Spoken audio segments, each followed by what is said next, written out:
about a mom's peace. This is a special group that provides funeral services and consolation to those families who have experienced a miscarriage.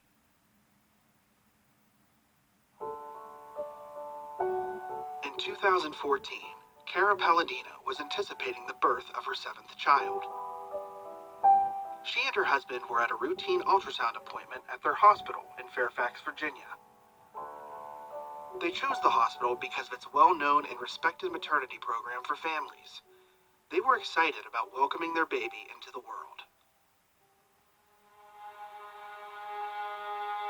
But Cara's worst nightmare was about to come true. During the ultrasound, she and her husband learned that their baby, Frances Josephine, had died. I prayed my entire life that God would not ask me to bury a baby. This is a different kind of grief. This is mourning my unborn child that I didn't get to know anything about. I had 6 children at home. I had complicated pregnancies, but all of my babies lived. We were invested in that pregnancy from the moment we learned that we were pregnant, and now all of a sudden, the baby is gone. Hospitals, funeral homes, and cemeteries had a good handle on infant loss, but burial plans for miscarried or stillborn babies were not available. So Cara and her husband, strong in their Catholic faith, were left with the burden of how they would provide a proper burial for their baby and heal from the intense grief. I wanted something more intimate, something that was of our faith. And so I called the church because I was just sure that the church had a plan for this, and found out that they did not. Too often, when a mother finds out that she has lost her baby, there is not a support system in place for her. She doesn't know what to do. It was at that point Cara realized that God was asking her to serve him by advocating for women just like her. Through me, God started a Mom's Peace, an apostolate for mothers of miscarried and stillborn babies. Colleen Sullivan and her husband have been blessed with 3 happy, healthy children, but unfortunately, they have had to endure the pain of miscarriage 5 times.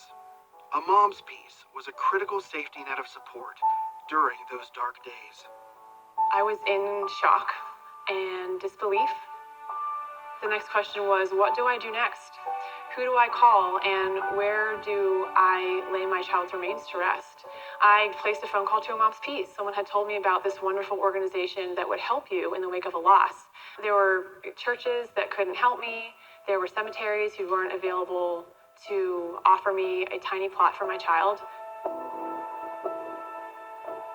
Cara has helped me through tears and losing children.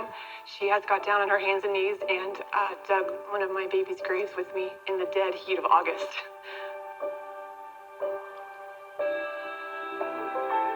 For someone to humble themselves and bring themselves to your feet at your darkest hour is, there's a connection there that is hard to articulate.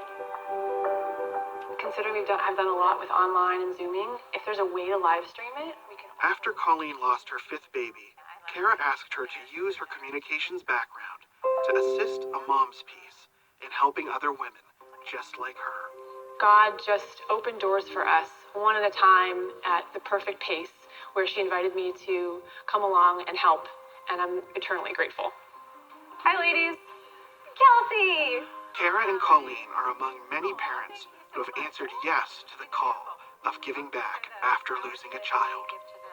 Volunteers include people who make beautiful flower arrangements, God bless you. I'll see you soon. Take care.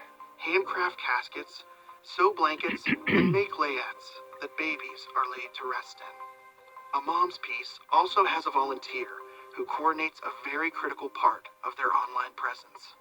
We have a garden of remembrance where people all over the world can honor their child lost in miscarriage or stillbirth by sharing their name, picking out a flower for them, and having a place to honor them. Okay, so you're good? You know what you're doing? Since losing Frances Josephine, Cara and her family endured the heartbreak of losing 3 other children to miscarriage. Each loss was just as devastating, but they had the love and support of a mom's peace, reminding them that they were not alone. We want mothers and families who have experienced miscarriage to be able to know this is not the end story. This is not the last word. God's love is. Kara estimates that through loving guidance, a mom's peace has helped over 2,000 families navigate the pain of losing a child. But she gives the glory to God. None of this would be possible without him. I'm not doing this, so all I have to do is show up. The Lord does all of this. My reward is not here. My reward is in heaven. And I know that the only way that I will see my babies again and meet the babies that we have served is to get up every day and do what God is asking of me. I had no choice in this but to trust in the Lord, that He was going to make something come of this. If the Lord asks something of you, just show up. He will take your sorrow. He will take your crosses. He will turn them into redemptive suffering. And he will do it all for the glory of God through you if you show up. When we bury the dead, it helps to bring people to life because they know that, okay, there's more to this story. There's another chapter, right? When we help counsel the doubtful, when they're doubting like, okay, does anybody care about my child? When we show up there, there's a profound yes.